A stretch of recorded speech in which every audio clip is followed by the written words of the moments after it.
Hello, my name is Darius Villa, the Director of Research, and on today's episode of the benefits of high-speed rail, we will talk about which type of transportation gets you to your destination first, the plane or the high-speed train.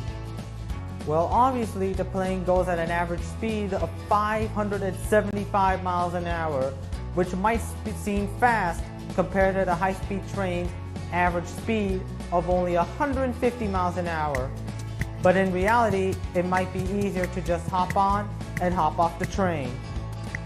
While on a commercial airline, you get many roadblocks that add time. Let's say Johnny is going on a flight from Washington to New York, a distance of 224 miles, the same distance between Miami and Disney World. And Timmy takes the high-speed rail. Let's see who gets to the Big Apple first. Johnny arrived at the Dulles Airport in Washington, D.C., but he has to wait 90 minutes for the pre-flight arrival. Then he has to clear the TSA inspections for 15 minutes. The de-icing time for the plane that Johnny is about to take takes 20 minutes. And on top of that, the plane has a mandatory 30-minute pre-flight inspection check. Normally, after that amount of time, it will be time for Johnny to board the plane so it could take off. Oftentimes, and most of the times, that is not really the case. The average delay time for an airliner is 1 hour. Johnny has to wait another hour on average before the delay will be done. Even then, it won't end there. There are many things in the sky and on tarmac that could cause delays, often to increase the time even longer. For example, the day before yesterday, snowy weather and very cold air hit the northeast region, canceling 215 flights and delaying 320 more, including Johnny's. That means there will be, for example, another 4 hours more on top of the delays Johnny has to wait for. And there is a chance that a delay of nearly a week that sickened a Virginia family from airport food could also hit Johnny and really mess up his time. So let's do the math and see how long Johnny has to wait before Johnny finally reaches New York or even boards the plane while still in Washington, D.C. Let's see the calculations. Flight time at cruising speed and altitude, 1 hour and 5 minutes. Takeoff from the tarmac to cruising speed and altitude, 30 minutes. Plus landing from cruising speed and altitude, 30 minutes. So that makes it an extra hour. Pre-flight arrival time, 1 hour and 30 minutes. De-icing, 20 minutes. TSA inspection, 15 minutes. Pre-flight inspection, 30 minutes. Delay time, 1 hour. Winter storm delays, 9 hours, which now you'll have to sleep overnight. Good night, Johnny. Time it takes Johnny to get from Washington, D.C. to New York by plane, 14 hours and 45 minutes, and a long but agonizing night of sleep. All for just a 1 hour flight. Meanwhile, Timmy is less stressed by boarding the high-speed rail line that goes from Washington, D.C. to New York that takes, let's say, an hour and a half at average speed, non-stop. Timmy has very little hurdles on this type of transportation compared to Johnny. Timmy only has to check in his baggage and his ticket, which takes only 15 minutes, but that's about it. The only stop on the way is Philadelphia, which takes 5 minutes. Let's see how many hurdles Timmy awaits for Timmy and high-speed rail. Check-in time, 15 minutes. Total stopping time, there's only one stop in Philadelphia, 5 minutes. High-speed rail travel time, 1 hour and 30 minutes. And I'm not talking about the Acela that only averages 78 miles an hour. Total travel time for Timmy on the real high-speed rail is 1 hour and 50 minutes. So while Timmy enjoys a quick, relaxed travel time, Johnny gets himself in an unexpectedly long, complex, and very frustrating time travel for such a short flight. And when you look at the big time difference, you would see that by the time Timmy has reached the Big Apple, Johnny would be still sitting with stress at the Dulles Airport in Washington, D.C. If Timmy wanted a joyride with high-speed rail from Washington, D.C. to New York and back, if he started the trip by the time Johnny entered the airport, by the time Timmy got back to Washington, D.C., Johnny would still be in Dulles Airport, having gone nowhere. And Timmy could take the same high-speed rail round trip 2 times more. In total, Timmy could take the round trip 3 times in total before Johnny would finally board the plane for New York at Dulles Airport. So think about how much stress and anxiety you would have to go through all these unnecessary steps that take a long time to go on such a short flight versus a short trip by high-speed rail. If you enjoy this video and if you want to receive weekly updates from High Speed Rail America Club, please subscribe to our channel. If we reach 100 subscribers by Friday at midnight, we will have a special surprise for everybody. And please don't forget to tell your friends as well. Thank you and have a nice day.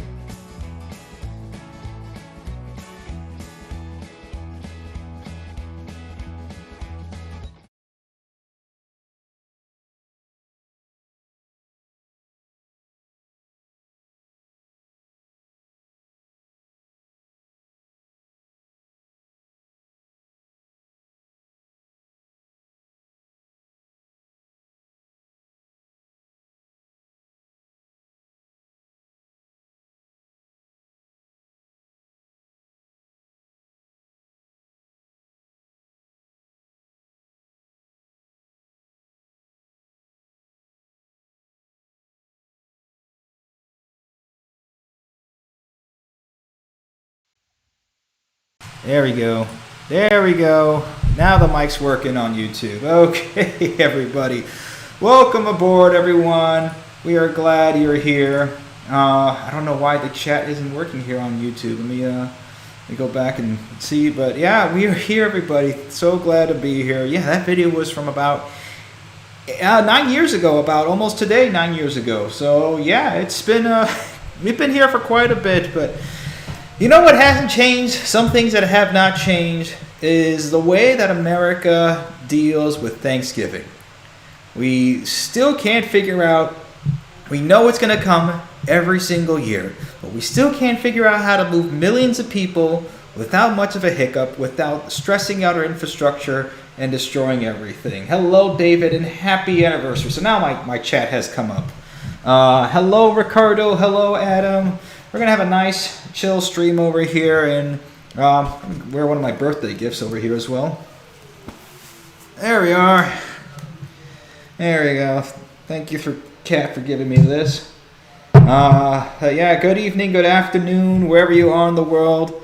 So let's get to it over here. Thanksgiving flight chaos leaves families stranded with 4,800 journeys delayed or canceled. Who could have seen this coming?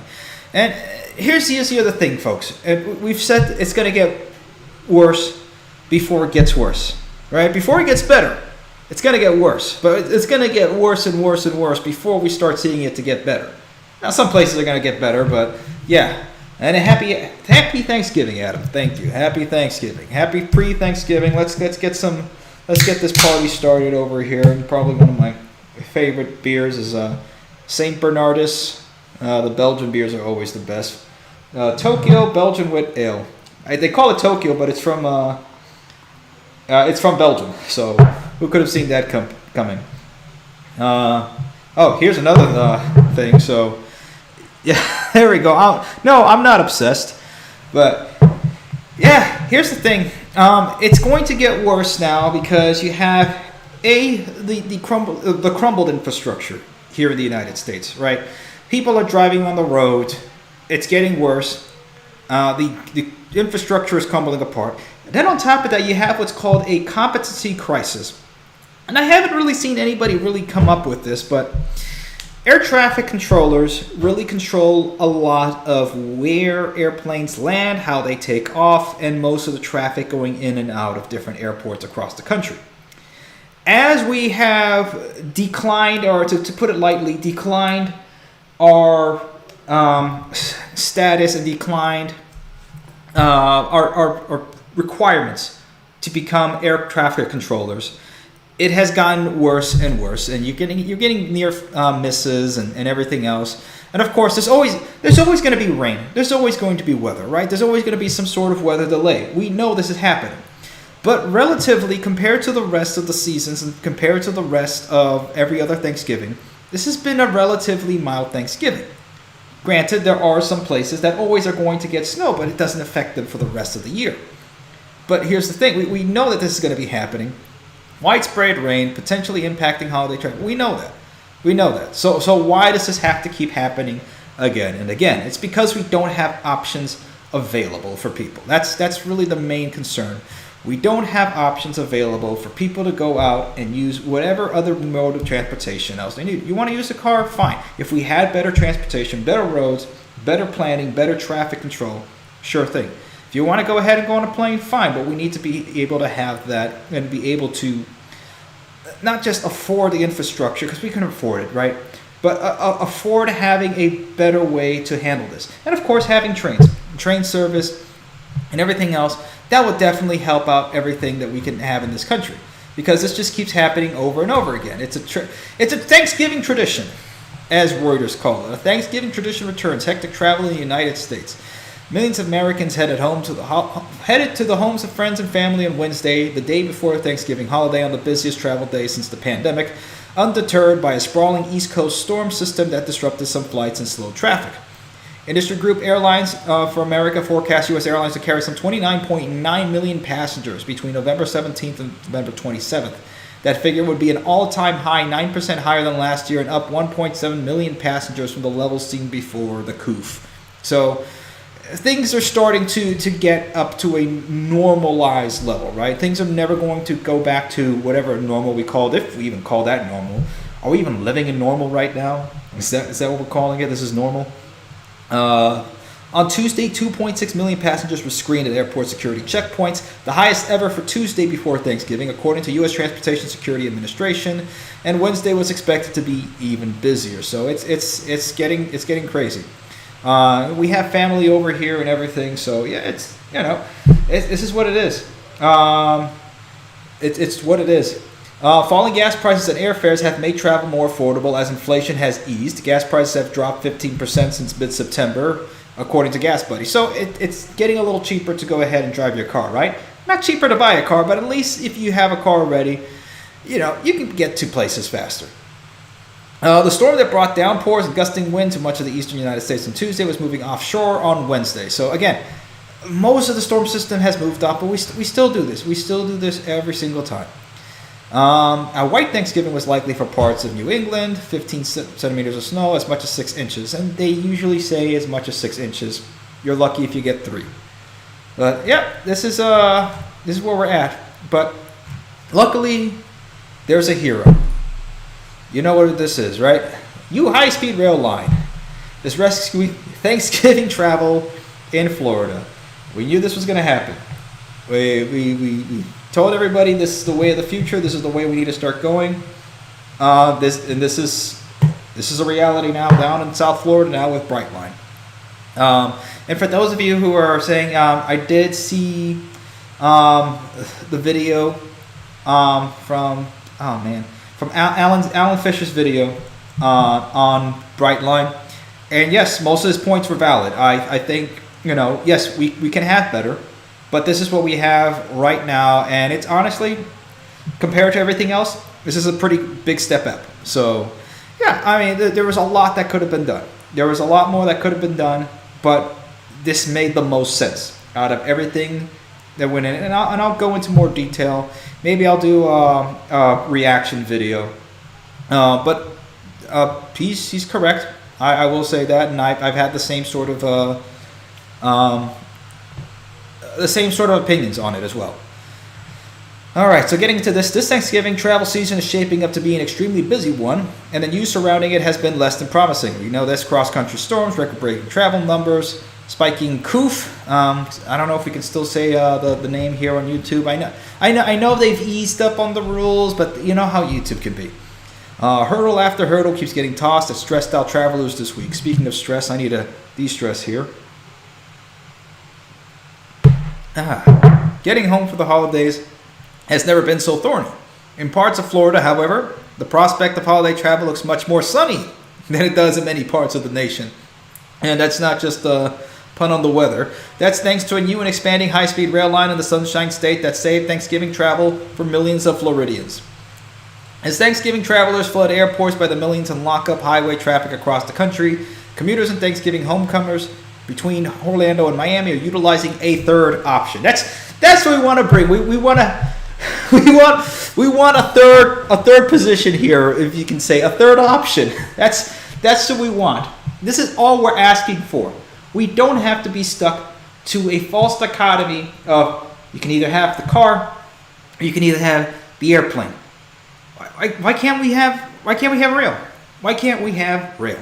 And this is finally, if you look, there's been so many other articles and so many other people lauding Brightline.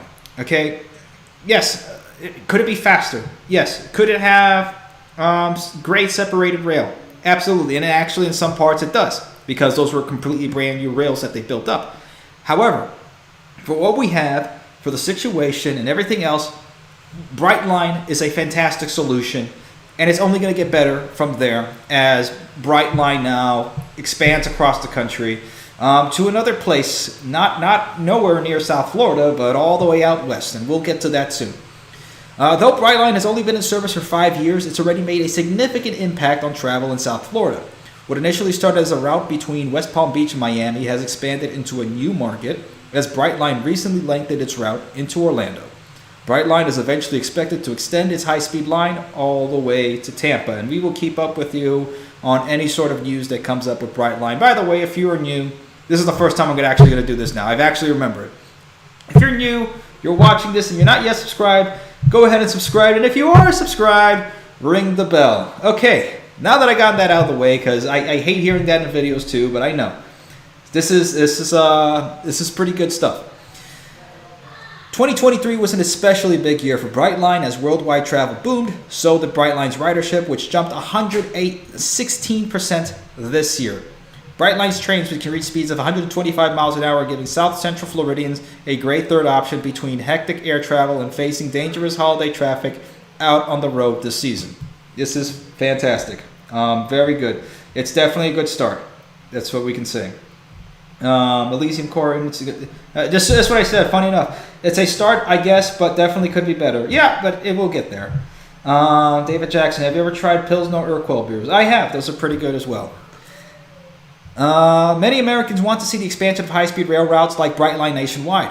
High-speed rail, which has been successfully established throughout Europe and parts of Asia, has many benefits. It's eco-friendly, it reduces dependency on cars for transit, it's often a preferable alternative to air travel, especially when linking major cities. And as we keep talking about this, that between, again, there's a sweet spot for high-speed rail. And we talked about, where that sweet spot lies half the time. But most of the time it's between 200, 500 miles, right? And you can truncate that wherever you want. But that's really the option, and that's really the best, most optimized distance between cities is between that 200, 500 mile range, or even smaller, or in between that, right? Anything a little bit more than 500 miles, sure. Anything past that a little bit more, you're gonna have reduced ridership. Okay.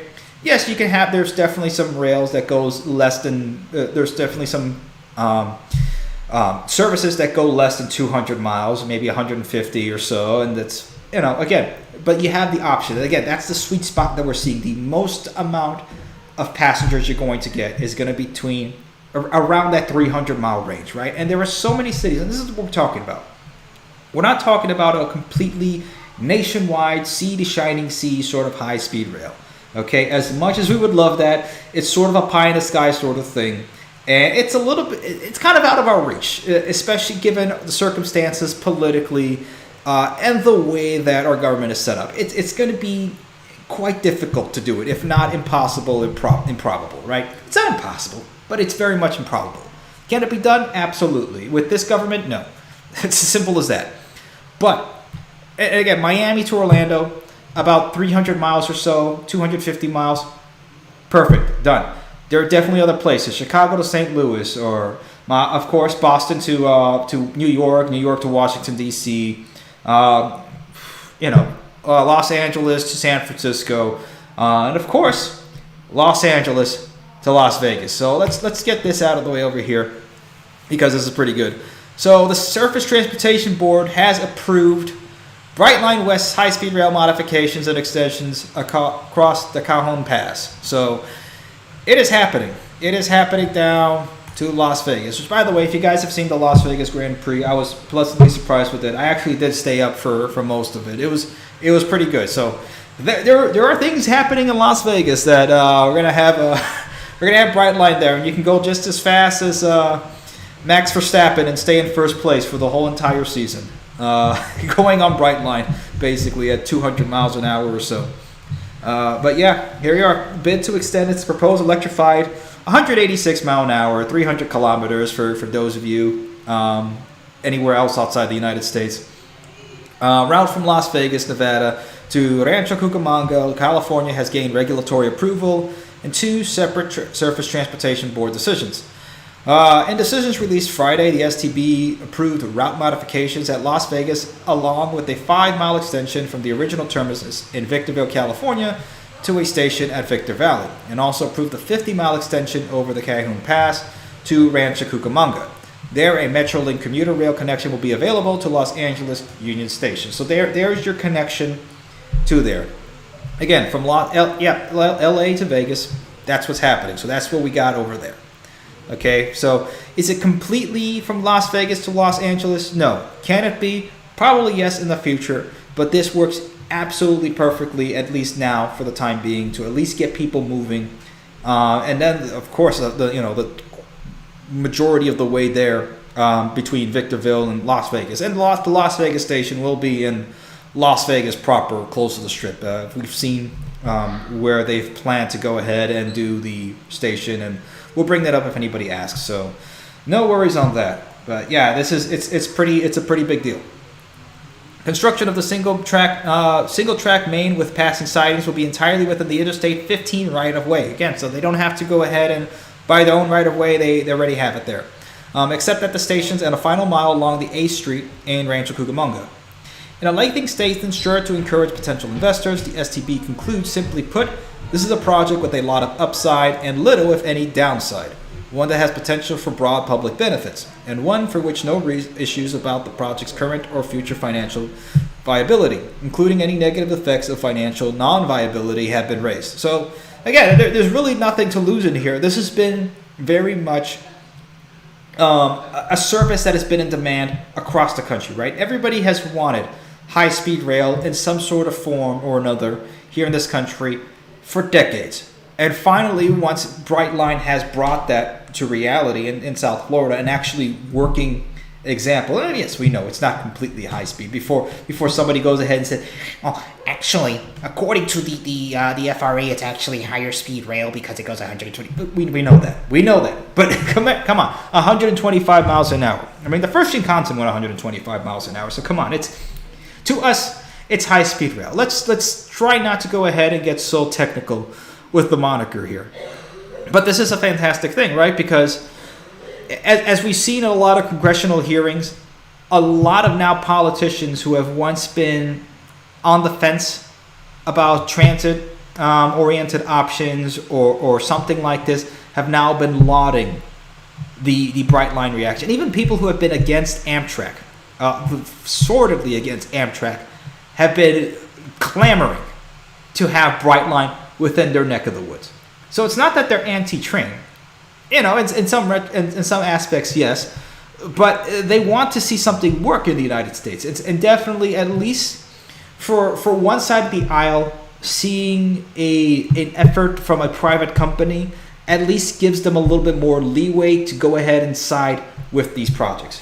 So it's pretty good. This is pretty good. Let me see. However, the board is requiring that Brightline comply with mitigation provisions of long-term operational and temporary construction-related impacts in an environmental memorandum issued by the agency's Office of Environmental Analysis. How much longer this will take? Yeah, because they got to go ahead and do aesthetic of noise, vibration, air quality, greenhouse gas emissions, geology, soil, seismic considerations. I mean, come on. Do they do this for roads? Yes, but it's a lot faster when they go ahead and build roads, and we'll talk about that later. So yeah, this is here's the map of where it's going over here. Going through the pass over here through the mountains, and then there's the proposed Rancho Cucamonga station over here. So this has been pretty good. On Amtrak's side, they kind of did a boo-boo over here. So photo of Amtrak prices over Thanksgiving has people outraged. We desperately need a regional transit policy. Now, is this article kind of clickbait? Yes, but here's another problem with Amtrak that I've had. For the service that it offers, this is kind of not the best thing to do, you know. And yeah, this is, you know, a heck of a lot better than flying, but I mean, come on, coach for $774 is kind of a little nuts. Now, you can get cheap tickets. You can find cheap tickets. And somebody here on this article did say that they were able to find pretty cheap tickets, I think for like $64 or something like that. But yeah, 2 months out, this is the lowest one-way Amtrak fare, New York City to Boston, for 2 adults, 2 kids, the day before Thanksgiving. We desperately need a regional transit policy that's not everybody can drive. Now, I don't know if this is for 4 people, because for 4 people, that's not that bad, for $774. Now, if it's for 1 person, yeah. Let me see. Cheapest option was $276 for a train that departed the Big Apple at 11:20 a.m. and didn't arrive in Beantown until 8:32. Yeah, it was 50% booked, while the more expensive options, trips of less than 4.5 hours, were only up to 30% full. And again, they go ahead and say Amtrak is federally funded and has not made money since its inception in 1971. Now, that's not entirely true. In the Northeast Corridor, yes, it actually does make a profit. In some other places, they actually do make a profit as well. So if you were to split Amtrak, let's say you did, you know, sort of a Japanese national railway, you know, breaking up sort of thing, and you take Amtrak into a bunch of different private companies. Some of those private companies would actually do pretty well. So it's a matter of, I guess, in a sense, perspective. Yes, I'm not trying to cope for Amtrak or anything like that, but I'm trying to give at least credit where it's due. In the Northeast Corridor, yes, they actually do make a profit. In 2021, the service was granted $22 billion to expand its network and make it more accessible via the bipartisan infrastructure law. And we'll get to that. Amtrak is now about to get a nice other check as well, and hopefully, let's see how that goes as well. Let me see. So yeah, Amtrak trains in the Northeast are up to 83% more efficient than cars, 72% better than flying, according to the Biden administration. And sustainability. Yeah, there's no contest between trains versus cars and airplanes. A train is always going to be a heck of a lot more efficient to move more people. That's just the way it is. If cheaper tickets aren't in the offing, perhaps other clean modes of transportation will be. Amtrak's first intercity electric bus debuted in Washington State in August. Now, Amtrak has always had their bus line, but I mean, okay, that's something.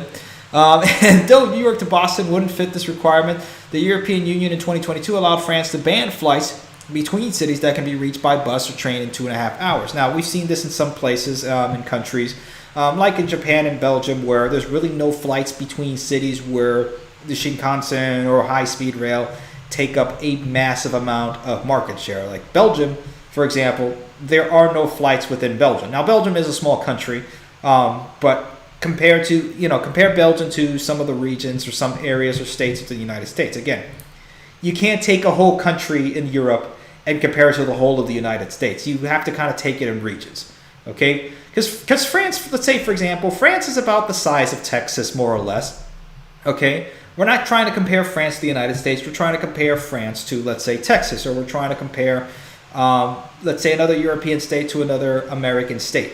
So that's where you have to go when, if you try to go to people and you're trying to convince them.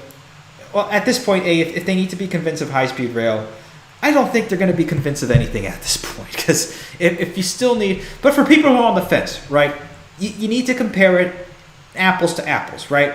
You can't go ahead and compare apples to watermelons, okay? Let's say the United States we're taking a whole watermelon, but if you slice it down, right, and you take, well, you can't turn a slice of watermelon into an apple, but let's try to stay in the analogy, right?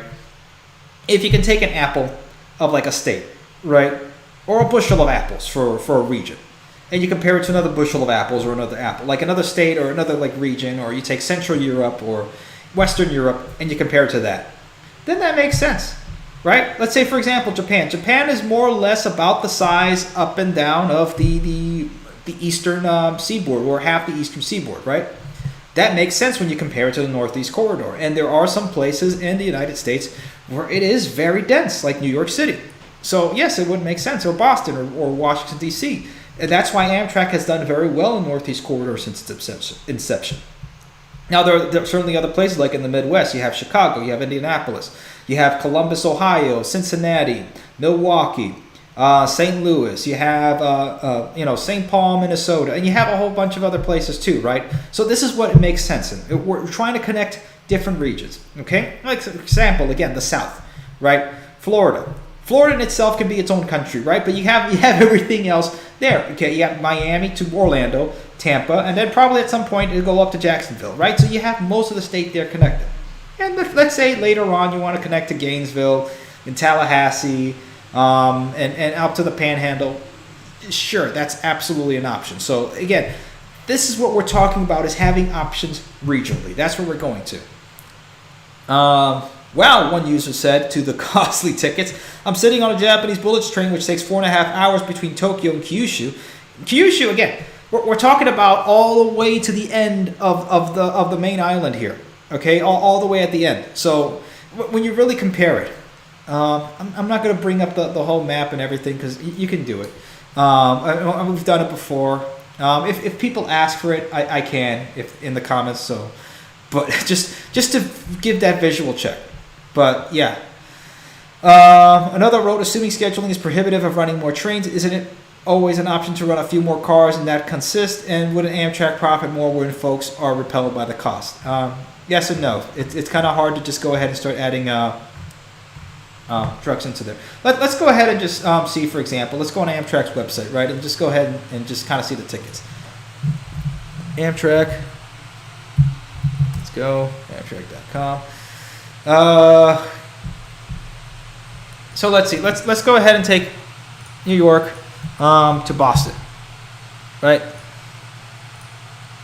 Yeah, let's go ahead and do the South Station, right? Let's go ahead and take like a late. Let's try to get there late night as we can, right? Let's close this. Close. Okay, there we go. Fine, let's do a return trip Saturday, right? Okay, let's go ahead. Find trains. No trips on your schedule. Next travel date is Thursday. Okay, so let's do Thursday. Okay, so okay, now it is finding trains. Okay, so yeah, not that bad, right? 2:58 departs, 5:29 in the morning, arrives there at 9:47. That's not bad at all. That's Northeast Regional. Again, not bad. Yeah, this is leaving Thursday. So yeah, you can go ahead tomorrow morning, wake up, get up, and Amtrak does have Wi-Fi now. It's 90% full. Let's say you have family in Boston. Get up really early, get to the station, and then you'll be there in time for the rest of the Thanksgiving Day parade that you can go ahead and watch on TV. There's another one that departs at 7, arrives at 11:22, so you're just in time for 182. You're just in time for Thanksgiving dinner. I know everybody says Thanksgiving dinner, but it's really lunch. Everybody kind of starts around noon or 1 or 2 for Thanksgiving. It's like an all-day thing, right? 9 a.m. to 1:35, 182, 261, $359 for business, or first class for $500 on the Acela. 11 a.m. to 3:07. And at that point, look, 3 hours and 56 minutes. You might as well take the Northeast Regional, right? It's what, 20 more minutes, 4 hours and 18 minutes. That's kind of the issue when it comes to the Acela, right? Is that, yes, you have a train that's capable of high speed, but the infrastructure is not really capable of high speed. Hence, it doesn't really go fast. It's an average speed of what, 70 miles an hour or so on the Acela? That's kind of the issue. It's like we have access to the equipment, but not entirely the infrastructure. So, again, maybe that article is bunk. That's why we have to, again, we have to go ahead and not take everything for granted when it comes to these type of articles and these clickbaity sort of titles. Okay, but I just wanted to go ahead and run that through so you guys can be able to see that. Now, as we talk about trains, as we talk about that sort of thing, we do have to talk about our friend, the automobile. Now, I love cars. You guys know that. I'm a big fan of cars. Not necessarily the car culture here in the United States. Now, I will say that, and I have said multiple times, car culture here in the United States is abysmal. It needs to be ripped out of the roots and burned. And something else needs to take its place because it's gotten really bad. To the point that because we have these giant excuses for automobiles that shouldn't be existing in this country, and unfortunately that there's a demand for them. Ford has come out with a new patent here, and don't mind the Rolling Stones logo sort of looking thing there. This is actually their sort of fix, is to have a bumper because a Karen and Kyle who's inside their vehicle can't really see anything. They don't really know how to drive anyway, but they've gone ahead and they've bought their $70,000, $80,000 truck with their insane amount of dealer markup. Which, by the way, here, since we're talking about dealer markup right now, this is why we're talking about how bad it is to buy a car, right? This is insane. This is insane. A 250K dealer markup. Now, granted, it's a Challenger SRT Demon 170, right? This is supposedly their last year of production or whatever, but woe to the fool who will spend $400K for a Dodge. It's not even a Viper, man. This is $400K for a new Dodge, which is probably going to bust out at 20,000 miles or something like that, right? It's going to have some sort of problem, but it's pretty crazy. This has been going on. Look at that. The car's mentioned in this article. $32,000, and you're gonna pay. Yes, whatever. It's whatever special edition, performance edition with 1,000 horsepower or whatever it is. 1,025 on E85 ethanol, right? But this is still it's been getting bad, right? And it's only been getting worse, right, in terms of car prices. But this is again. This is what Ford is proposing.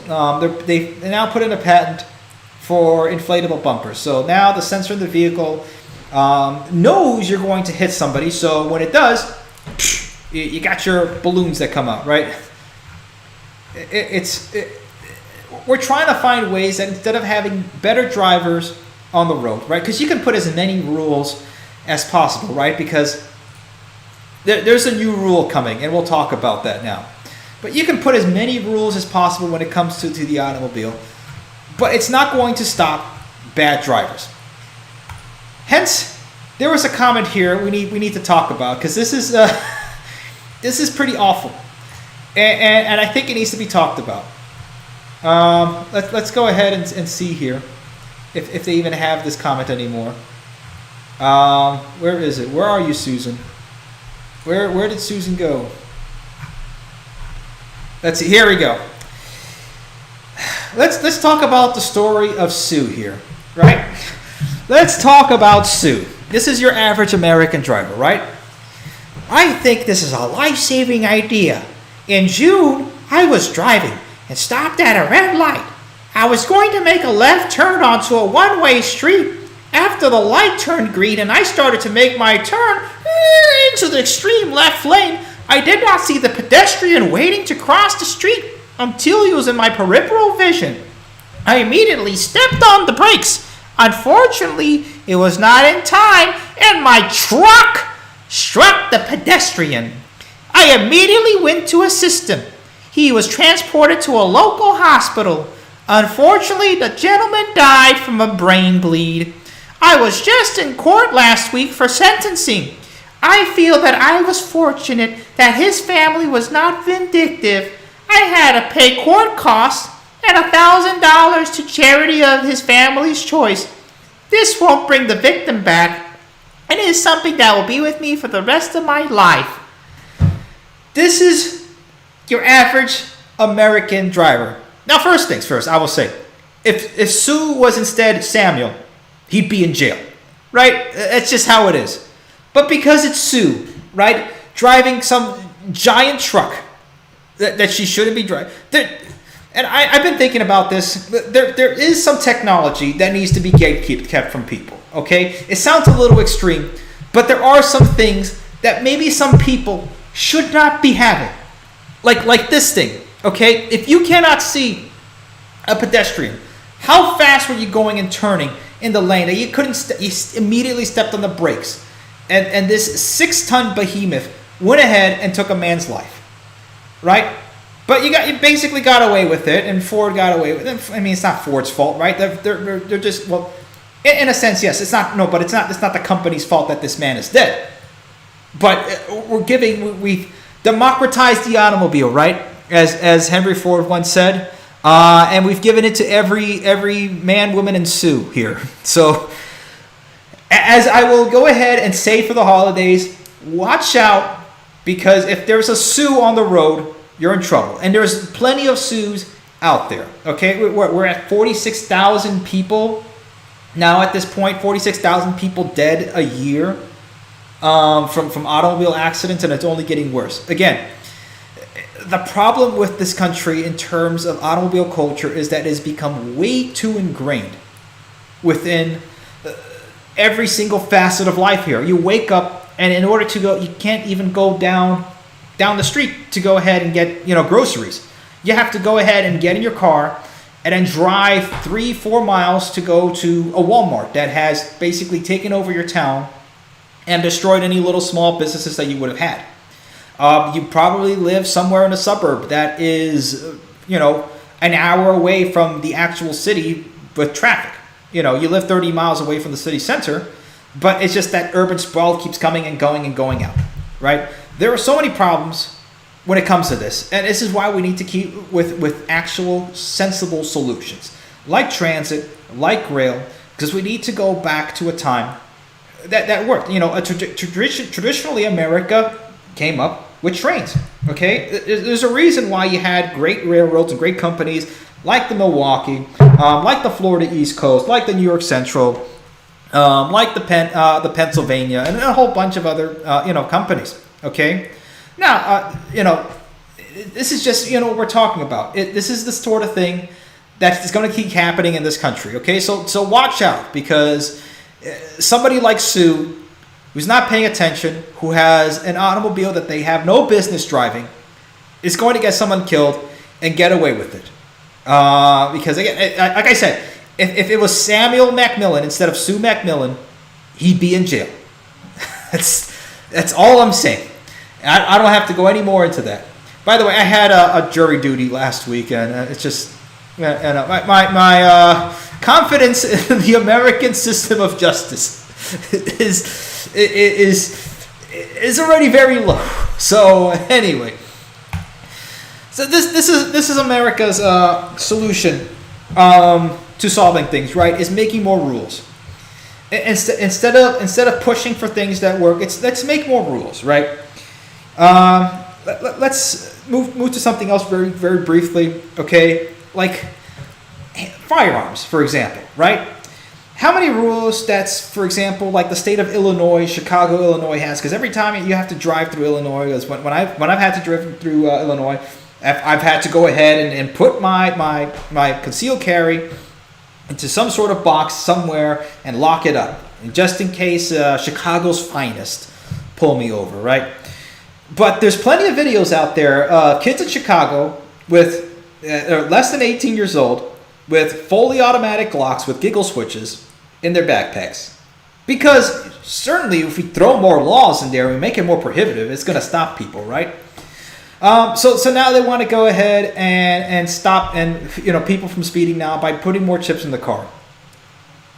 So they talked about this crash in Las Vegas, like this was going to stop somebody. 100 plus mile an hour crash in Las Vegas last year with 9 fatalities is having reverberations across the country. That's because the driver who lost control was speeding and had 2 different drugs in his system. Okay, which of these came first? The drugs or the speeding? Let's talk about that first. Oh wait, but we have laws against drugs. Oh, he probably had illegal drugs in his system. Wait, they're illegal. So is speeding. Speeding is illegal. Certainly, adding more laws will stop the drugs. Will stop the speeding. You got to put like a clown hat or something here. This is just so stupid. At a public board meeting yesterday, this is the type of stuff that only like the boomers in charge would come again. And I don't have to do this disclaimer every single time I mention boomers, but this is a very baby boomerish idea, right? Oh, maybe we can have some sort of chip to stop the speeding. Maybe we can have some sort of law. There ought to be a law. There ought to be a law. Well, I think there's a law against speeding, and I think there's a law against certain drugs, and definitely there are certain laws against having drugs and driving under the influence. So I don't think it stopped that. I don't think it did. Oh, wait. Oh, this guy was on the good stuff. He had cocaine and PCP. Cocaine and PCP. 2 things which are illegal in the United States. The crash took place in January 2022. The 2018 Dodge Challenger. Ah, yes, the Challenger. Always driven by challenged people. Always. In some sort of sense or another. Oh, man. Went into an intersection at 103 miles an hour on a red light. Now, I think a red light, driving through a red light, is also illegal. Wait, but there's a law. There's a law. The law. And unfortunately killed 5 passengers and everyone in both the Challenger. I mean, that's this guy got he's dead. And unfortunately, the people in the minivan too. Again, this is why you got to watch for the road. Okay, now Sue, our good friend Sue. We'll just use this for Sue, right? And probably I'm gonna go on Bing and make like an AI image for Sue here, right? Sue can sue me, but you're I'm sorry. This is it's legal. It is legal, and it's my First Amendment right. So Sue over here, and there are plenty of Sues out there that get away with it. Okay, now these sorts of accidents, high speed accidents, are more rare. Right? They're more rare. But this is something, again, there were so many stops that could have happened to this, right? This is totally legal. Totally legal. And basically got away with $1,000 to a charity is nothing. Okay? And court costs what? So she paid $200 max, right? To basically get away with whatever it was. Okay? Now, I'm not saying she did it at all, and I don't think so, that she said she did it, and that's probably the only reason why the judge let her off was because she was, because she was Sue, and because she, again, the family probably wasn't vindictive at this point. They were like, whatever, and she offered to pay, or was told to pay for the charity, right? But that's just what it is. So the National Transit Safety Board, the National Traffic Safety Board wants companies to implement anti-speed technology. Okay, you pay for the whole speedometer, but I guess you're not getting the whole speedometer, right? Is recommending that 17 auto manufacturers install the anti-speeding technology. It asks that at the bare minimum, it warns drivers of excessive speeds. So now you'll have like the Takami's A86 and Initial D. Anytime it goes over 100 kilometers, you hear ding ding, ding ding, ding. You can't even leave your seatbelt off now anymore, which I always wear my seatbelt, but you always have that one person that never drives with their seatbelt, and no matter how many times the car is screaming at them to put on their seatbelt, they're just not going to put the darn thing on. I know several people in my life like that, trust me. But this is the thing. You know, what else are you going to do? Europe has had different speed limiters for several years, right? In some countries, because you can go on the Autobahn at 200 miles an hour. No problem. Again, Germany has far less accidents than the United States, and this is per capita. Okay, per capita, the being the key word here, per capita. Okay, do I have the exact numbers with me? No, but I know the last time that I checked several times, per capita, far less than the United States, right? But again, it's a different culture of driving over there. And they gatekeep driving, right? You can't just have everyone have a car, right? In the United States, because it's far more of a consumer culture, okay? And notice in the United States, there's basically no manual transmissions, right? Most other countries still use a manual transmission. Again, it's becoming a rarity more and more now in those countries because most manufacturers don't want to manufacture both an automatic and a manual transmission, and it's cheaper just to go with the automatic transmission. Get that. But here in the United States, they want to sell the car to everybody. Every man, woman, and Sue. So they make the car, you know, uglier, right? They make it into crossovers. They make it giant trucks, right? That makes Sue feel safe. Because the bigger the car, I feel safer in my bigger car. I need my bigger car. I need to feel safe in my car. There's no logic to consumer culture, right?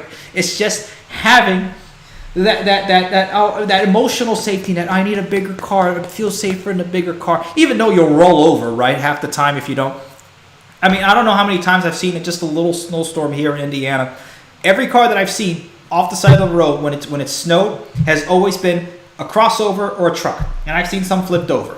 And most of them are all-wheel drive or four-wheel drive. So again, the technology can be as good as it wants. It's not going to stop dumb people from driving it, right?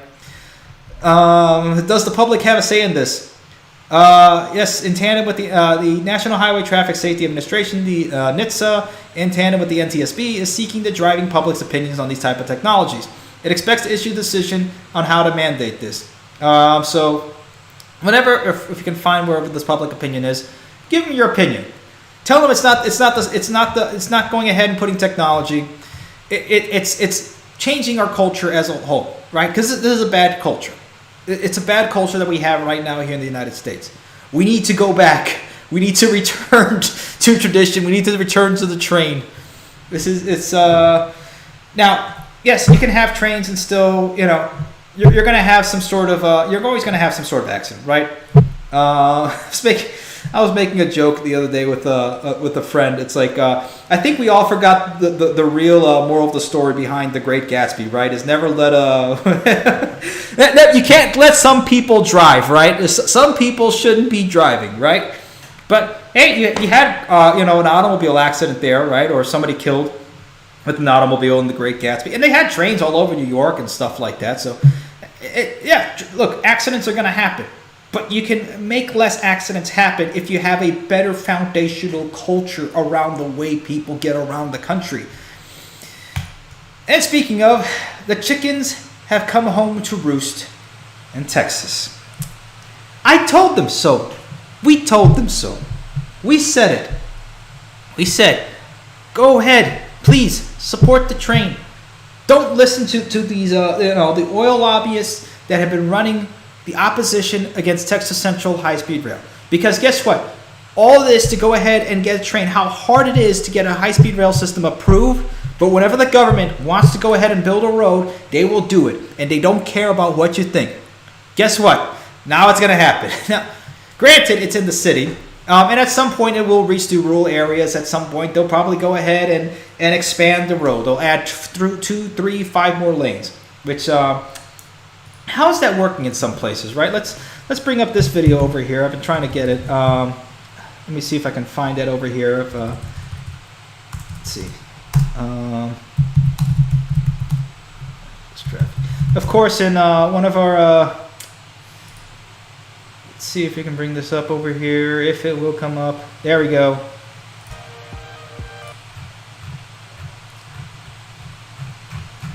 Not the exact video I was looking for, but here's the 405 over here. All those lanes. All those lanes, every single lane there. Is it help? No. It's backed up like a Christmas tree. It's just look at all that. How many lanes have we got here? We got 1, 2, 3, 4, 5, 6, 12 lanes. 12 lanes of traffic. Well, you can add more lanes. We can add more lanes. It's not going to help. It's not going to help. But here we go, and I'm not the only one saying it. The $4.5 billion. $4.5 billion. Now, Texas high-speed rail was going to cost about $10 billion, and mostly private financing, right? But this is $4.5 billion for Austin. Just Austin. Right? And Houston, Texas. Here we go. Look, for evidence.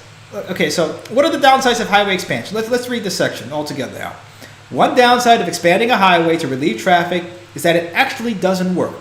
Okay, we talked about this. It's called induced demand. You can go ahead and pave the whole entire country from New York all the way to LA, from Miami all the way to Seattle. You can just make it blacktop all over the place. It's still not going to solve traffic. There will be a point where all those lanes will be taken because you're just inducing more people to go ahead and buy a vehicle because there's no other choice. Studies have shown that increasing the size of highways does nothing to ease congestion and actually increases traffic while also increasing car and noise pollution and displacing residents. In effect, it is a lose, lose, lose. For evidence, look at Houston, Texas, where the world's largest freeway weighs in at a gargantuan 26 lanes. So this was 12 lanes, right? This was 12 lanes over here. But there's a Texas 26 lanes. 26. 13 in each direction. And the result is still standstill traffic. Similar results have occurred in other highway expansions across the world, from Egypt to California. Advocacy groups Rethink 35 had harsh words for the plan to expand I-35 near Austin. As a heat dome scorches central Texas in record temperatures, there could be no greater insult than TxDOT announcing its decision to massively expand the I-35 through Austin. Rethink 35's board president Adam Greenfield said in a press release posted on X, formerly known as Twitter. Can we just call it just Twitter at this point? X.com. That looks like a website that I would get in trouble for going on if I was 12 years old. That's what it kind of sounds like. Okay, X.com. Really, Elon? Your obsession with having the everything website since PayPal is paid off, I guess. It's a project that would divide our city with a heat-trapping asphalt chasm and worsen climate change, making future heat domes hotter and longer. Okay, I will say this for Rethink 35. I don't know if it's this article just picking that blurb or that quote in particular. But if I go to somebody, a regular person, I'm not going to start talking about climate change and this and that. I'm going to say it's more traffic, it's stupid, and it's taking more of your money. That's what people care about, right? There's a better solution. What is being done? Nothing. It's happening. Unfortunately, it seems the highway expansion is imminently moving forward, despite the objections of thousands of citizens. I was right again. Here we go again. Don't I just hate being right? Because it keeps happening every single time. I'm really saying, please, no. Please don't do it. Please don't do it. And people do it anyway. Unfortunately, it seems the highway expansion is imminently moving forward despite the objections of thousands of citizens. Have I not said that if the government wants to go ahead and expand a highway, put more lanes, bulldoze your home, and do it, no different than China, right? Everybody complains about, China, bulldozed how many villages to go ahead and build a high-speed rail system. Yeah, so did this country did too. Even worse, we bulldozed through so many beautiful historic districts of beautiful cities. Okay, like look at Indianapolis. You have I-65. It just blew through several neighborhoods, just destroying what you had there. A cohesive, beautiful city of people there from different places. Ruined, and it's gonna be hard to come back with it, right? It's just what it is. They can petition. They can do what we want. It's time to unite and defend our city, region, and planet. Everyone needs to get involved. Tech stop can be stopped. Good luck. Good luck. And I say that without any sort of cynicism or anything like that. Absolutely. Good luck to you guys. Good luck, Mr. Adam Greenfield, because the government gets what the government wants, right? That's just what it is. Oh yeah, we talked about this. A record number of Americans are grappling with $1,000 car payments as many drivers can't keep pace. You've been saying about, is this working? Is this a normal system? Tell me how this is normal. Now, there is at least some things going on, right? Now, for all the misgivings of the president, which there are plenty, okay, and I don't have to say any of them, okay? This is a good idea, right? Let's see what happens. Let's see what happens. Investment in America's railroads. I've been talking about this for a long time, I know. But finally we're getting it done. More than $16 billion. 16 with a B, billion dollars here in the Northeast. 25 different projects. All to build the Northeast corridor from Boston to Washington. It's part of my agenda to invest in America, and I've been fighting for this for a long time. It includes the largest investment in passenger rail since Amtrak was created 50 years ago. $66 billion for world-class rail right here at home. And that includes the largest investment in the Northeast corridor since the Pennsylvania Railroad laid down these tracks in 1850. Fully electrified trains on this corridor emit 83% less greenhouse gases, by the way, than driving your car. 72% less greenhouse gases than taking a plane. Look, we're also investing $9 billion to replace over 1,000 trains and train cars with state-of-the-art equipment, including electric trains, made in America. Made in America. All right, so again, that's at least something good, right? Those are some good things happening, okay? Because we need it. My ears. Okay. we need this sort of stuff happening, right? Because it's just the infrastructure has crumbled. It's not that it's crumbling; it has crumbled. It's been crumbled. Okay. I'm really it's crumble the infrastructure. No, it's already fallen apart. Or we're just driving up all over it, right? But this is a good thing, right? If it gets done, because they're actually now starting to work on these tunnels and bridges that we've been talking about that are over 100 years old in some places, all the way up from in Jersey, in Pennsylvania, in Baltimore, in Maryland, and in Virginia, and New York, and everywhere else. All along the Northeast corridor, there are so many places that need this sort of thing, right? And they're starting to build. They're starting to get somewhere, right? Now, it's not that this country doesn't have money. It prints it out. What? Let me see. Where's the death clock again? Where are we at? Where are we at? Where's it at now? Oh boy. Where are we at? We are at 33. This is fake money. This is fake money. We just make this up as we go along, right? So it's $33 trillion, right? So what's a trillion more, or what's $2 trillion more, and just having completely, absolutely dedicated to fixing the infrastructure of this country? Honestly, nothing. Because at this point, yes, we'll default at the debt at some point, right? Or something will happen that all the money will stop, right? But at least the physical infrastructure is there, okay? And that's kind of the reason why China built all their, they got themselves into massive amounts of debt. Guess what? You think China's going to pay their own debt? You think they care? They're just going to say, no, we're not going to pay that. We are not going to pay that. And they won't. But yeah, this is it's just getting. We don't even have enough money to pay the interest. So it's just what we're getting there, right? Because all your taxes go to this. By the way, your taxes, they don't go to pay against the debt or anything like that. They just go to pay the interest, those interest payments, right? We're just making the minimum payments, if not less than the minimum payments. And the country can get away with it. But you can't. You get into credit card debt and you're screwed. But the country can get away with whatever it wants, right? The Fed can do whatever it is. But we need this, right? We need to go ahead and start fixing our infrastructure at some way or another. Now they are starting to build, and they got the tunnels going in, and we'll go over that later. But of course, there's always some things going on. So we've talked about this before. This is not really money related, but we're just going to push on this a little bit because we know that Amtrak has had, and it's a law that they have the right of way when going through rails. Unfortunately, outside of Northeast Corridor and a couple of other places, they don't own the actual infrastructure itself.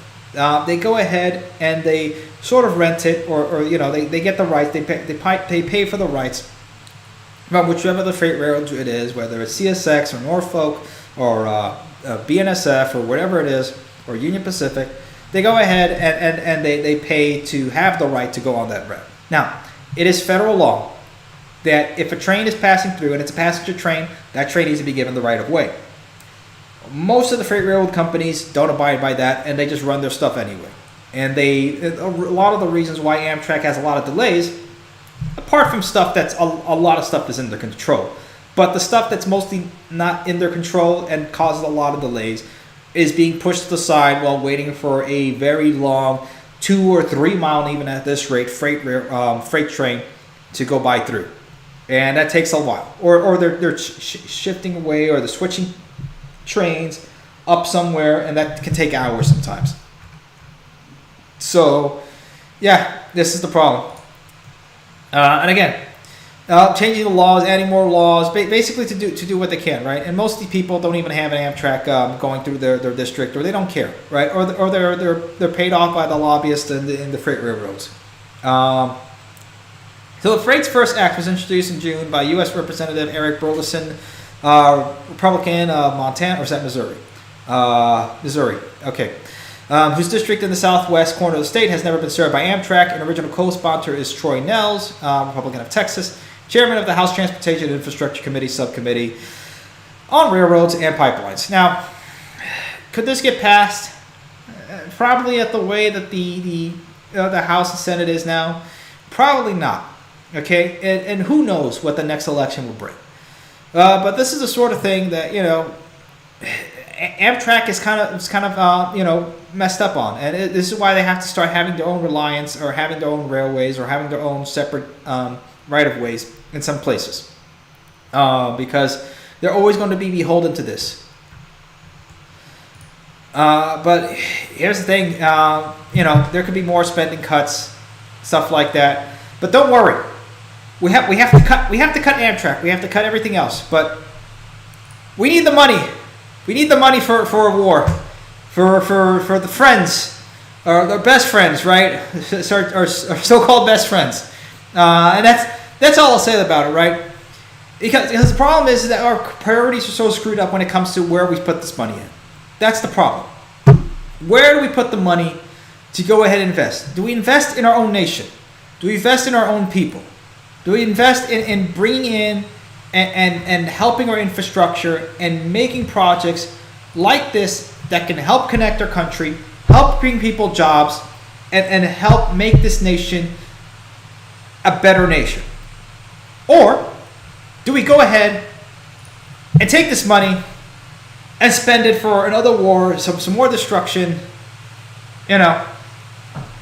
We know what the answer is going to be, unfortunately. This is the first thing that he wanted to do, right? As Speaker of the House. It almost seems like we're not in charge of our own country half the time. It certainly seems that way, doesn't it? But why can't we just spend it on our own nation? Why can't we put more effort? And this is the thing. It's not about the money. It's about prioritizing our own nation and prioritizing where this goes. This is the thing. And the effort and the energy needs to go to our own. That's what we need to do. Okay? Because Brightline, yes, for all its faults, Brightline was in fact the best option out of the whole entire, like all those, What is it? The Marvel. And I hate to bring a Marvel reference. But let's say who was it? Gottfried Leibniz. I think he came up with the theory that the universe that we're living in is the best universe possible, right? Brightline is the best option possible that could have happened in this environment, in this political environment, and at this time. Because they and like I said, all the stars aligned for FEC to do this. They had the right of way. They had the political clout. They had the funding lined up. They had the support. They were able to get this done. Okay? Yes, as much as we would have loved a full-on 200-mile-an-hour between Miami to Orlando and all that sort of stuff, that would have been great. But as we've seen before, the past governors in Florida nixed it every single time it came up. They never had the chance. Brightline had the chance to get this done. They got it done. And they're going to be able to do the, Brightline West over in to Las Vegas and Los Angeles, more or less, right? So LA to Vegas. So it's happening. We're getting it there. We have to go through a different way than going through the federal government, because as much as this would be nice to have, and this sort of 100,000 construction drugs. I mean, come on, that would be great. As much as this would be nice to have this sort of investment, it's probably not going to happen, or it's probably going to get nicked somewhere, or it's going to be curtailed, or it's going to be wasted somewhere down the line. Okay, it's just the way it is. But at least we have a solution. We know it works. That's what we can do. Okay, now that I'm at the end of all the articles over here, and I made it short on purpose, let's go to the audience and see who's here. And of course, we have the co-conductor over here. It's David Mitchell. Welcome aboard. You've been invited to speak. Let's go ahead and move out the chat over here, and if I can. There we are. Doing good. How's it going, David? Doing good. I'll be on the way home. I'm right now in an Uber, heading home right now. Oh man, you're in the Uber now. Yeah, you're dedicated to this, man. That's why you are what you are, man. Today and me and Belle 3-year anniversary. Yeah, happy anniversary. You and Belle deserve it. You guys are a great couple. Congratulations to the two of you. And I'll toast to that too. I'll take a toast to that. I'll be honest, I did not make it to live stream because the night that you did that live stream, Uber was way too high and I couldn't get home in time. No worries, man. No worries, man. But I did not even know you were live streaming until it was too late, too. So yeah. I kind of got screwed out of that. And again, that's my fault, because this was like, I had this idea for the stream. It's like, we'll do a live stream right before Thanksgiving. And I kept forgetting to go ahead and announce it. And like, by the time I announced it, I go ahead and put it on my phone, but you can only do a mobile stream from your phone. So it says they're going to do a stream, but it's going to be a mobile stream. So I have to delete that stream and then go ahead and do another stream. You'd think YouTube would figure this out by now. But anyway, man, the floor is yours. Anything you want to say or add? Well, I will say this. Like I said last time, the airlines are crapping their pants in Florida because of Brightline, Yeah, and again, this is a good thing happening. So a lot of those short haul flights are getting out, gone, cut. Oh yeah.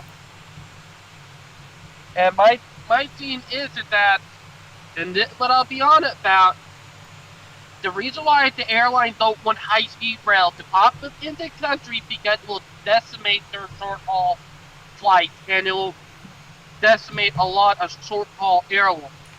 Yeah, exactly. That's sort of the issue with that, right? Is that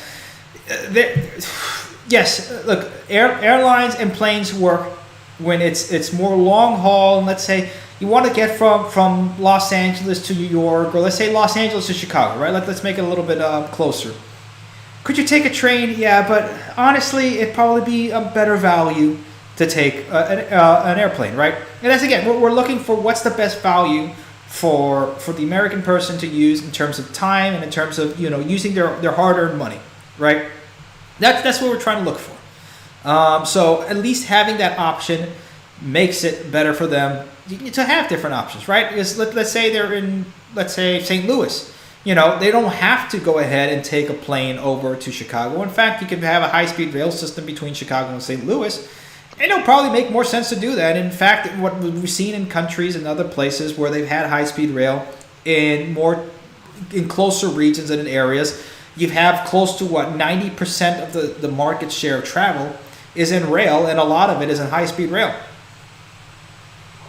And this is what I would say, like high-speed rail work between 200 and 800 miles, where it's too long to drive but too short to fly. Exactly. And the airline, they know. Yeah. Sorry about that. But No the worries. airline, they know about it. Know, like short haul flight, like I'll bring up Savannah, Columbia, Charleston, Charlotte, Atlanta. All that could have been done with high-speed rail. Oh yeah. City rail. I mean, there are so many places in the South that there's so many places in different regions, but like especially the South now with Brightline going there. I mean, yeah, exactly. Like, there are a lot of cities like Charlton. Like, we could have commuter rail. We could have, because we got the capacity for it. Problem is that, and I will say this, because of how many car dealerships, car insurance, and gas station and mechanics stuff. No, we got to call them. You know they're going to get their pretty little hands in. Exactly, but we got to call them stealerships now instead of dealerships. We got to call them stealerships. Look at that, like this markup over here. The markups on everything, and of course this is an extreme example, right? You know, a $250,000 markup on a Dodge Challenger, but I mean. Come on, we've seen like Corollas and other like, what should be economy vehicles with like $5,000 or $10,000 markups on them. I mean, like for example, like the Ford Maverick, right? Okay, that's a truck that makes sense, right? An actual normal size truck like pickup trucks used to be, right? And you got the double cab and you have a sizable, bed and everything else. Yeah, so it's a good cheap truck and it's a good size truck, like, older trucks in the 90s and 80s. You can't find them for $20,000 like Ford was going to say that they're going to be, a $20,000 truck. You can barely find one for $30,000. So how are people? We can't afford it. It's been getting more expensive for everybody. Like, in the other thing I'll bring up is that, like, if you look up, and I'm going to bring it up, if you go on Google Maps, look up West Ashby and fall along Highway 17. From where West Ashby begin all the way up to where right before it gets into downtown Charleston, you'll see so many car dealerships on that road. It ain't even freaking funny. Oh yeah, dude. No, that's in like there's always in every city. There's always like different roads where there's like a 1 or 2 mile stretch where it's just dealership upon dealership upon dealership. Like where I go to work, there's like dealerships everywhere. Just like from one place, you have the CarMax, you have the Porsche dealership, which I mean, it's a pretty fancy part of town. Okay, you have the Lexus dealership, you have the Mercedes dealership, you have the Hyundai dealership, you have every other dealership over there, like the Ford dealership, the Chevy dealership. But that's how it is, man. And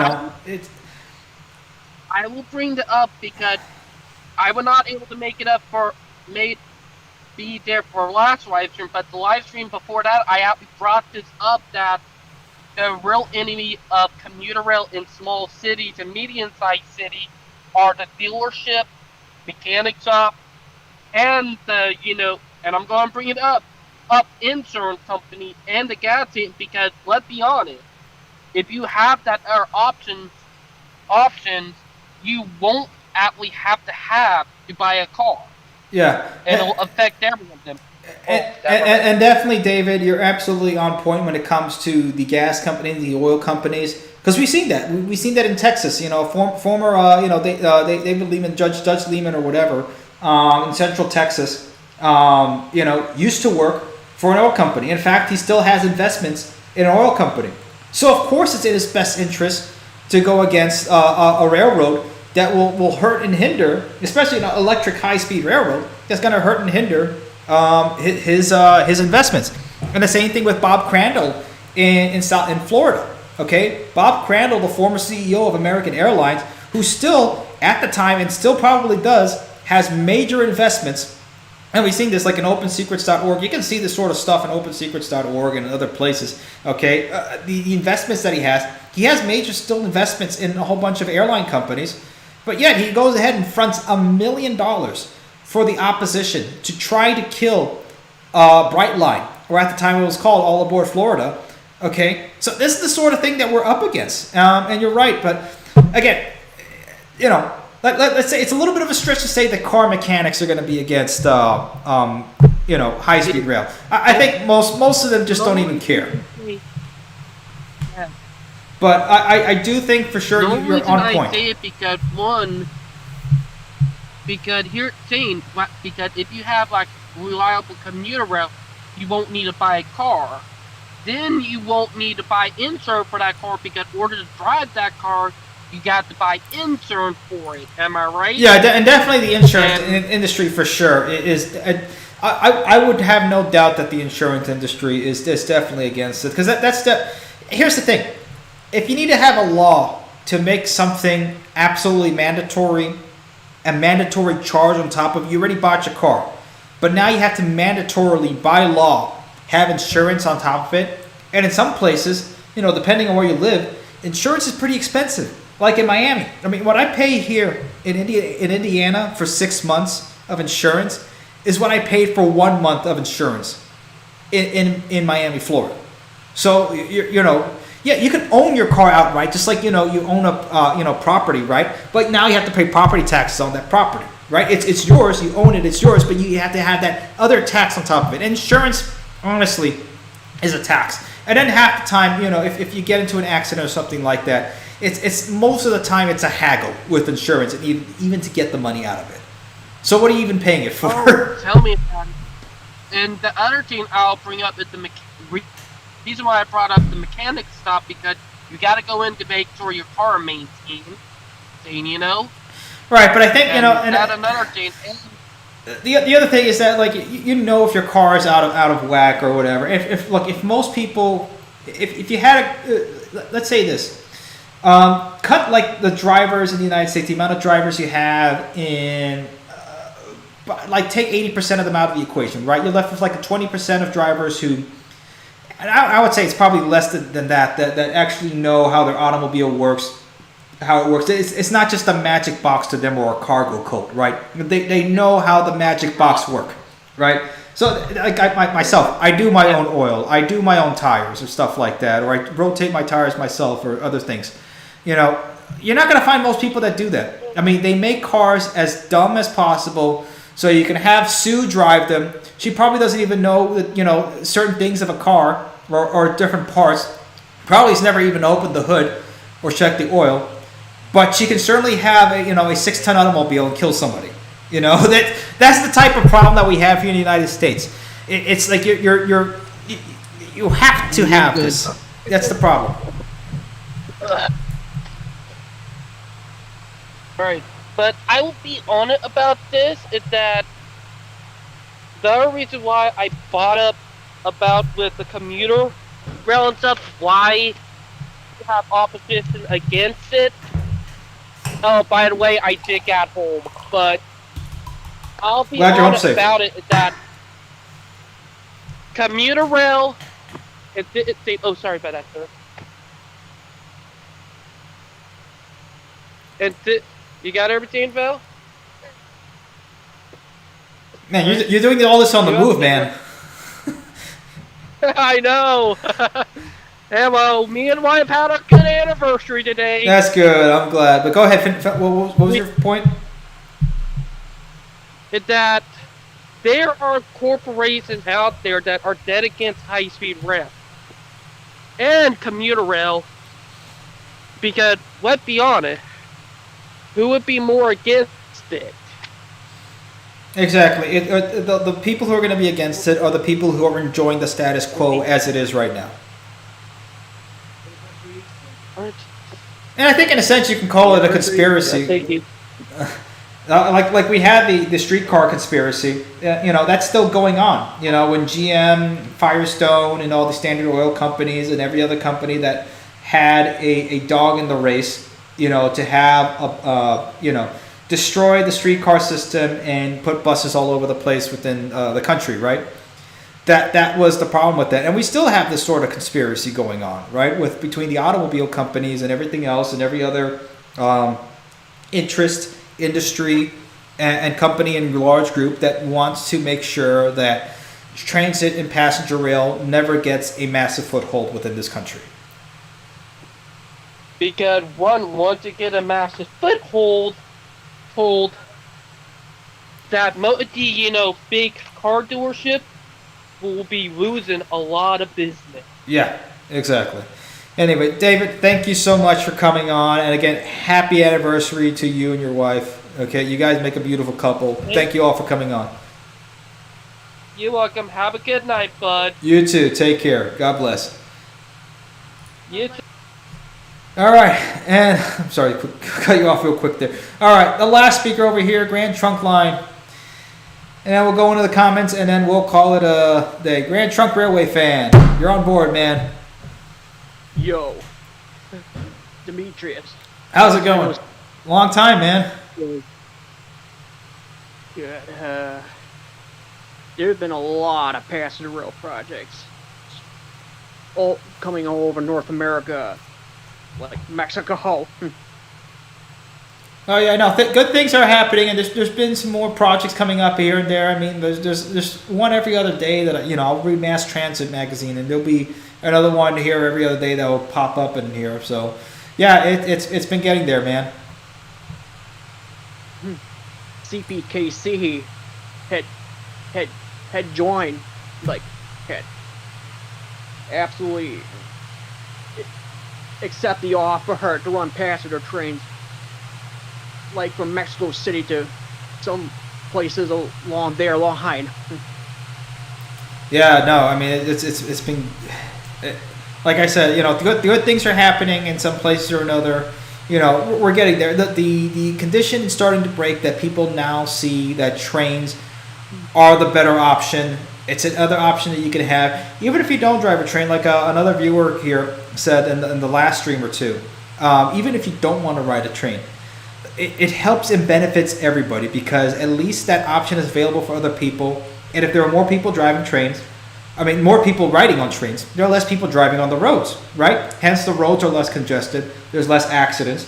It's easier for you to go from your house to commute to wherever it is that you have, because there's less people on the road. So it's having that option available for people to be able to have. It was an absolute nightmare on my walk. Going somewhere. Where were you walking? A bunch of cars everywhere.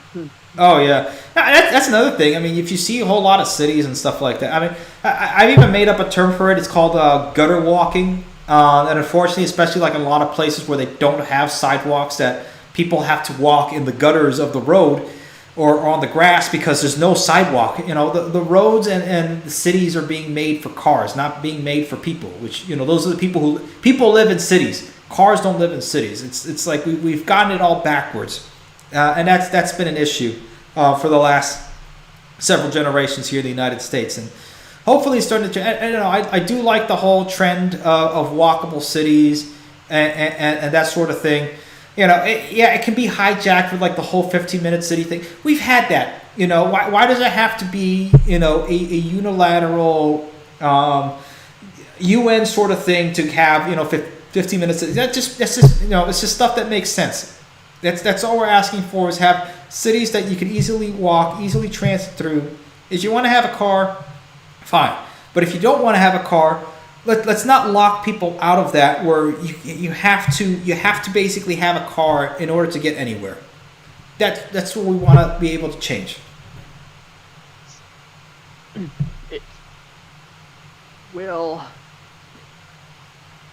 Exactly. Yeah. Anything you wanted to add, man? Oh, nothing. Nothing really. All righty. Well, anyway, I appreciate you coming on. Thank you, and have a wonderful Thanksgiving. Yep, you too. Alrighty, so those are everybody in the audience. We have a super chat, guys. Shock 2957 1999. Thank you so much, man. I appreciate it. That's wonderful. Thankful for that. Any way to tell how full the Brightline train are over Thanksgiving week? Definitely, the most likely Brightline is going to have some sort of ridership numbers that they'll come out with. I mean, if you want to see them yourself, if you're down over in South Florida, those trains go by, on the US 1 corridor every single other time. You'll see them passing by. My family who still lives there, they'll see the Brightline trains come through, and it's quick, right? They'll come by quick. The gates will come down. Train goes by. Then 10 seconds it's gone. The gates go back up. Everybody goes about their day. Okay? It was not at all like how, Florida, not all aboard, or, all these citizens against the train, all these ridiculous NIMBY, boomer groups during our time promoting and trying to help to bring Brightline there and going for and supporting it. All these groups are saying, once the gates go down, you have 10 seconds to evacuate your car. And emergency response is not going to be able to get through the train. As if emergency vehicles have to worry about trains. What about the traffic? The traffic everywhere where like an ambulance has to go through. I've seen this so many times, even in Indianapolis, okay? Indianapolis traffic is getting kind of bad itself also. So, I mean, it's been getting bad over here. But how many times have you seen, guys, an ambulance that's basically deadlock stuck? It will blare its horns and everything else too, but people either don't move because they're dumb and they don't know what the heck is going on, or there's just so many cars and they're gridlocked over there that whoever's there is dying or bleeding out, is probably going to bleed out in the car because of traffic. So I'd like to see a study, or there's probably some numbers out there of how many people have died in transit and ambulance due to traffic, automobile traffic. Not because of a train, automobile traffic. Okay, that's the problem. It's just ridiculous. But anyway, if you are down there, man, if you sit by, you can see the train go by, and you'll see the people in there too. And I'm pretty sure they're full. Definitely, Brightline will probably come out with some ridership numbers, and we'll definitely see how that's come out because they've gone up 116% since last year. Okay, effectively doubling its ridership plus change. Okay, and again, I said the biggest thing that's going to make a Brightline's ridership explode is going to be that Miami to Orlando opening. And I was right about that, and look what it did. Okay, again, that's exactly the type of stuff that we're looking for, and it's proof that it works. Okay, now, 5 million passengers in the last couple of years, that's pretty good, especially for a new idea that's come out. And they're really, again, the demand for it is going towards Brightline. Brightline doesn't really have to do that much in terms of advertisement or anything like that. Or it's not. Let's put it this way: Brightline doesn't have to force its idea on people. It doesn't have to force its idea on the market. Okay, it doesn't have to force you and take away your right to travel or anything like that and force you to get on the train. Right? Effectively, like what the car does here in the United States. You're effectively forced to use a car or not have a job. You have to have a car. You can't get anywhere. You can't get food. You can't get anywhere. Now you can. You can walk everywhere, but are you going to really walk 3 or 4 miles every time to, Kroger or a Walmart or a Publix every single time through the traffic and everything? Probably not. Okay, but this is the sort of thing that we need. Brightline doesn't have to force people to go on there. It's there and it's available. And people, out of their own volition, out of their own choice and own free will, want to take the train. That's all we're asking for, is having that third option. That's what we want. We're promoting a third option over here. A third position, if you will. That's what we want. Let's see if there's any other comments over here. But thank you for the super chat. Thank you for the comment. I appreciate it. Shock 2957. I hope you have a blessed Thanksgiving weekend. Let's see. Star Force 97. I recently watched an uploaded video that gives a brief rundown on every single country that has intercity rail.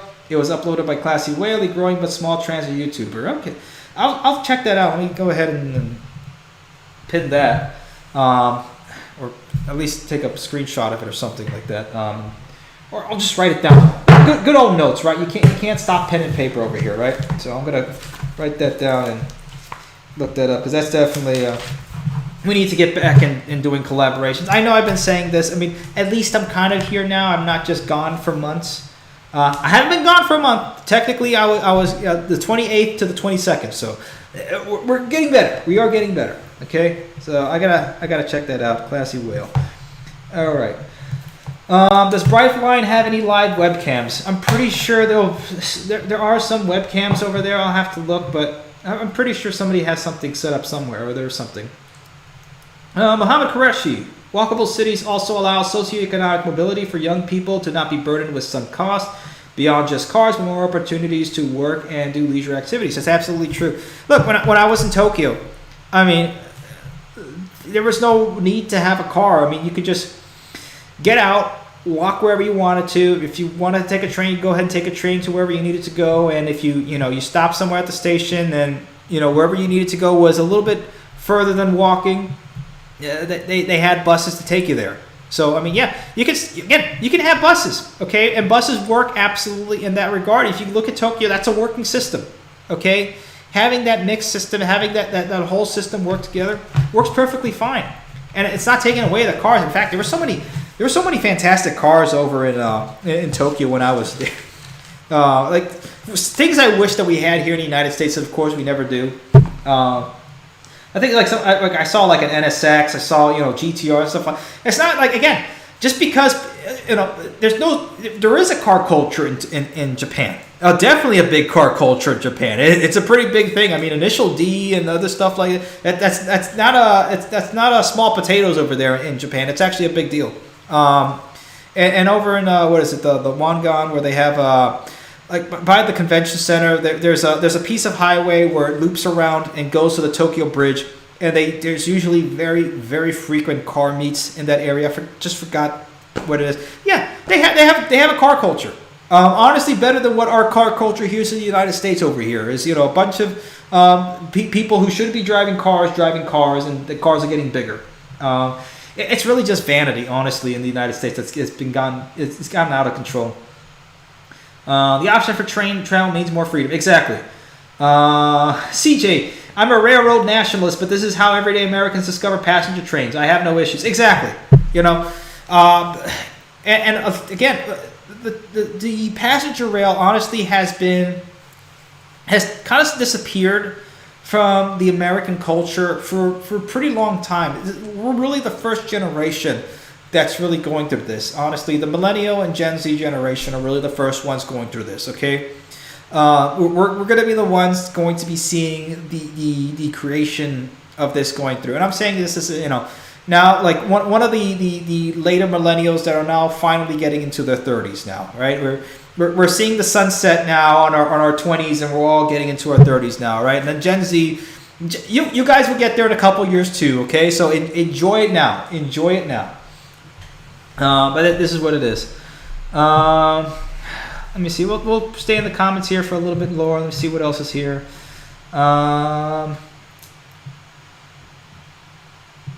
Let's see. David Jackson, believe California High-Speed Rail has spent at least $60 million, maybe $200 million on grade separations. Expensive here in California. Yeah, and that's all they've been doing is basically, again, it's not how much money is in the project. You can dump as much money as you want. It's really the political will to do it. And California, it's kind of misguided in a sense, because they've had, more than a decade of this already going on since they've been building the high-speed rail, and they've been finally building it and all that sort of stuff. But there's been actually no rail going on. And yeah, they finally have the request for proposal. The RFQ has finally gone out, or the RFP, request for proposal, to finally get some rolling stock in there. So we'll see what it is, and we'll cover that as well as it goes along. But yeah, this is funny enough, the first high-speed train that will be going through California won't be the California High-Speed Rail. It will be Brightline West. Adam Busser, I hope someday Armed Transit Channel can join in for a conversation. That would be awesome. Again, I want to work more on getting those collaborations done. That would be fantastic. Let's see. I hope Amtrak can have some day services, same day services to most cities off the Northeast Corridor and long distance services. Yeah, at some point, I mean, they do have same day services in in some places in the Midwest, like definitely the Hiawatha, the Wolverine, some of the other Chicago services. They definitely have same day services. Again, it's where it makes sense, right? It's California, like the Surfliner and places like that. It's about where it makes sense, right?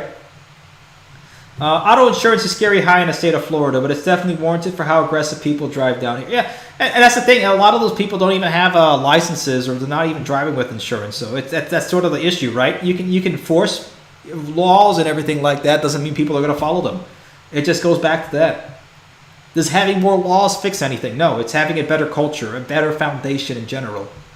That's what you want to be able to fix. Let's see. Anything else over here? Oh, there's a whole lot, and you guys have been fantastic here on the comments. So we'll go ahead and give you the time back. Let's go ahead and close it out over here. Let's arrive at the station. So guys, thank you all for coming on board. This has been fantastic. The year has been, there's a lot to be thankful for. The year's been a little hectic in terms of getting back here on the channel and getting things going, but we're getting there. We are getting there, and hopefully, the big reason that I haven't been able to really work on videos, I haven't had like the time to just sit down in front of my computer and just work and drum out a video. Because the way that I work is like when I sit down and I do something, I do it and I get it done. I will go ahead and put full 100% effort into doing it. I need the time to do that, right? And then the other thing is that now for some reason my editing software doesn't want to work.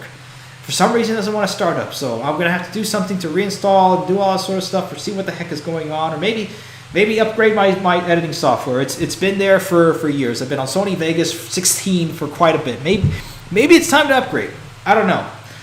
We'll see. But anyway, thank you all for coming on board on this edition of the ARC stream on the American Rail Club. We will see you guys soon. Have a great Thanksgiving holiday. Enjoy the weekend with your family. God bless and Godspeed. Take care.